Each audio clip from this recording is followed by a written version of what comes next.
अगर वो बस दोस्त थी तो उसे किसी और के साथ देखकर दिल क्यों टूट गया? चियाओ उसे कई छोटे छोटे उपहार देता है, कभी किताब, कभी पेन, कभी चुपचाप रखा हुआ चॉकलेट का डिब्बा। लेकिन चियाओ हर बार या तो अनदेखा कर देती है या मुस्कुरा कर टाल देती है। चियाओ कुछ नहीं कहता, बस देखता रहता है और समझने की कोशिश करता है कि गलती कहाँ हो रही है। उसी दिन कक्षा शिक्षिका घोषणा करती है कि दोपहर के भोजन के समय सभी छात्रों को कला और विज्ञान में से एक विषय चुनना होगा। हान चियाओ से पूछता है कि वह क्या चुनेगी। चियाओ हंसकर कहती है, मेरे नंबर जैसे आएंगे उसी पर निर्भर है। फिर हान पूछता है, और चियाओ कंधे उचकाकर कहती है, पता नहीं। स्कूल के बाद तीनों साथ साथ घर की ओर जाते हैं। हान जानबूझकर उनके साथ चलने का बहाना बनाता है। रास्ते में चियाओ से कहती है कि हान को उसके घर का रास्ता याद है। तभी चियाओ अचानक गंभीर होकर कहती है कि घर जल्दी चलो, कोई उनका पीछा कर रहा है। पीछे मुड़कर देखने पर पता चलता है कि वो कोई और नहीं, चियाओ का पिता है। चियाओ रुककर पूछता है कि वो उनका पीछा क्यों कर रहे हैं। पिता कहते हैं, मैं बस तुम्हें खुश देखना चाहता था। चियाओ का स्वर ठंडा हो जाता है। वह कहती है कि आपने अपनी मर्जी से हमें छोड़ा था, अब हमारे जीवन में वापस आने की जरूरत नहीं है। उधर चियाओ हान को अपने घर ले जाती है। हान वहाँ काफी असहज महसूस करता है, लेकिन चियाओ के पिता उसे देखते ही कह देते हैं कि वो चियाओ से ज्यादा सुंदर है। यह सुनकर हान का चेहरा खिल जाता है। बाद में चियाओ का परिवार भी वहीं रात का खाना खाने आ जाता है, जैसे कोई अनकही तुलना चल रही हो। हान पूरे घर के काम करता है, सबको खुश रखने की कोशिश करता है। जब वह जाने लगता है तो पता चलता है कि उसकी साइकिल चोरी हो चुकी है। चियाओ अगले दिन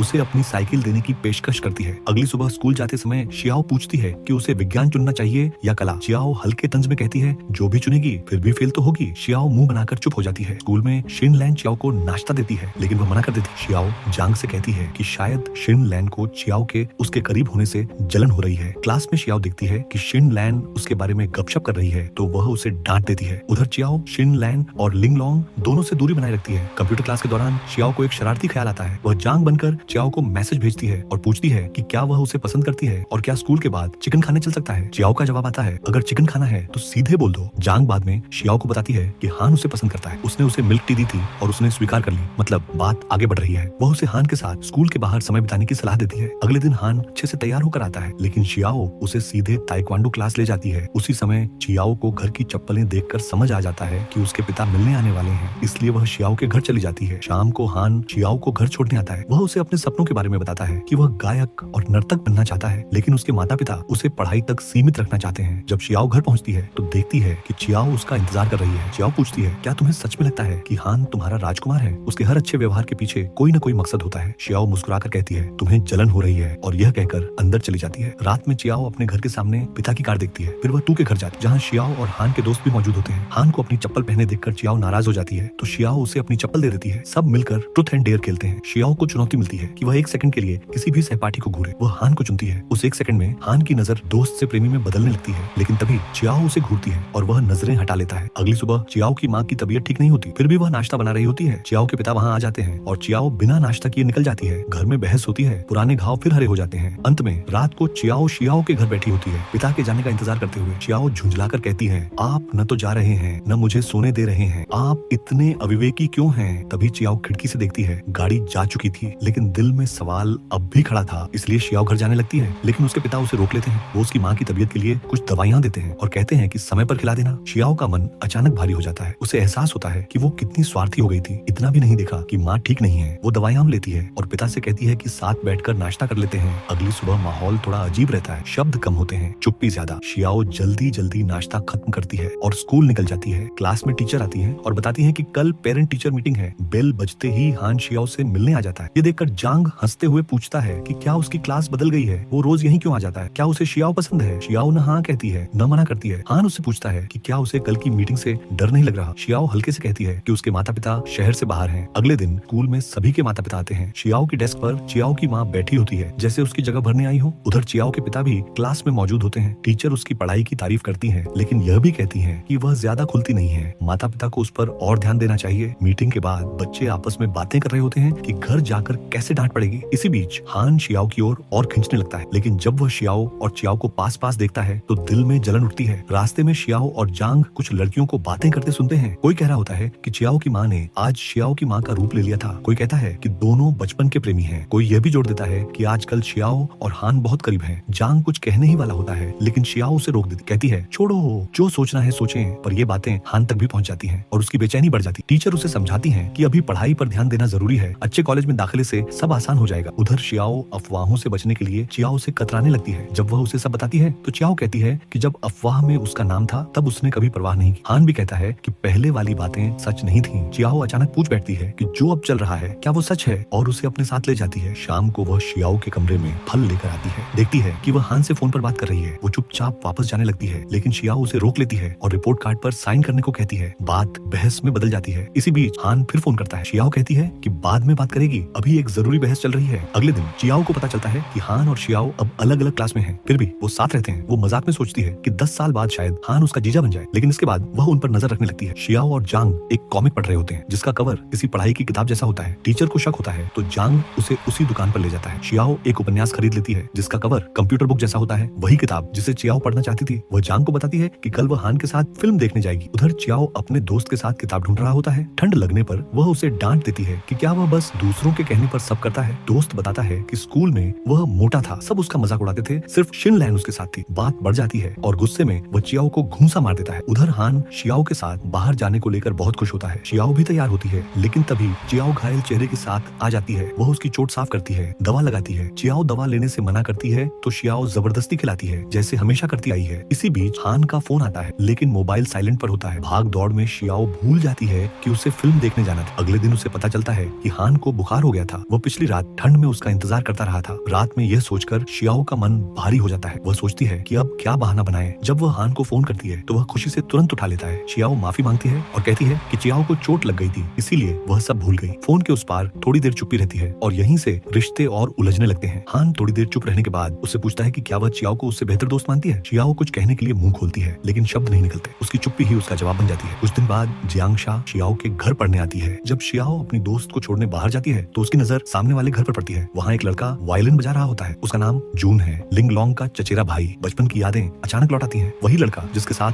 वह खेला करती थी, जिस पर वह कभी चुपचाप फिदा हुआ करती थी। चियाओ लिंगलोंग से पूछती है कि क्या वह सर्दियों की छुट्टियों में उसके घर आकर होमवर्क कर सकती है। जून भी मदद करेगा। लिंगलोंग मान जाती है लेकिन एक शर्त रखती है, चियाओ को भी बुलाना होगा। चियाओ चियाओ के पास जाती है और उसे बताती है कि उसने लिंगलोंग और जून को बुलाया है, वह भी आए, सब मिलकर होमवर्क करेंगे। चियाओ कहता है कि उसके पास समय नहीं है। होमवर्क खत्म होने के बाद चियाओ हल्के से बता देती है कि जून उसका बचपन का क्रश था। चियाओ पूछती है तो हान के बारे में क्या सोचती हो। चियाओ कहती है वो बस एक क्रश है। कुछ देर बाद चियाओ उनका पुराना एल्बम देख रही होती है। उसमें जून की तस्वीरें भी होती हैं। वह एल्बम उठाकर वहाँ से जाने लगती है। चियाओ उसे रोकने की कोशिश करती है लेकिन चियाओ उसे दरवाजे से चिपका देती है। कुछ पल के लिए दोनों की सांसें थम जाती हैं। दिल जोर जोर से धड़कने लगते हैं। अगले दिन सब लोग चियाओ के घर होमवर्क करने आते हैं। चियाओ चुपचाप जून को देखती रहती है। फिर सब टीवी देखने लगते हैं और तय करते हैं कि वीकेंड पर साथ में फ्राइड चिकन खाएंगे। वीकेंड पर चियाओ और चियाओ पहले पहुंच जाते हैं। ठंड लग रही होती है तो चियाओ अपनी जैकेट उसे पहना देता है। जून और लिंगलोंग आते हैं। चियाओ की नजर बार बार जून पर जाती है। चियाओ उसे घूरने से रोकता है। रेस्टोरेंट में भी वही हाल होता है। चियाओ जानबूझकर उसका ध्यान अपनी ओर खींचता रहता है। जून पूछता है कि वह इतनी शर्म क्यों रही है। चियाओ कह देती है कि वह बचपन से ही उसे पसंद करती थी, वो बहुत सुंदर है। वो कुछ और कहने ही वाली होती है कि चियाओ उसे अचानक गोद में उठा लेती है। बस में लौटते वक्त चियाओ उसके कंधे पर सो जाती है। चियाओ के चेहरे पर हल्की मुस्कान आ जाती है। उसका दिल मानने लगता है कि वह चियाओ की ओर खींच रही है। इधर हान को एक नया मौका मिलता है। वॉशरूम में गाते हुए उसे एक आदमी सुन लेता है। वह खुद को एंटरटेनमेंट इंडस्ट्री का जनरल मैनेजर बताता है और उसे कार्ड देता है। हान दोस्तों को बताता है लेकिन कहता है कि उसके माता पिता शायद न माने। चियाओ उसे समझाती है कि गाना और नृत्य उसका सपना है, उसे कोशिश करनी चाहिए। कुछ दिन बाद हान बताता है कि उसने ऑडिशन पास कर लिया है। माता पिता भी मान गए हैं, फिर भी वह खुश नहीं है। उसे लगता है चियाओ उससे हर चीज में आगे है। चियाओ कहती है कि चियाओ गा नहीं सकता। यह सुनकर हान को सुकून मिलता है। अब कॉलेज एंट्रेंस परीक्षा पास आ जाती है। चियाओ उसकी पूरी मदद करती है। परीक्षा से एक दिन पहले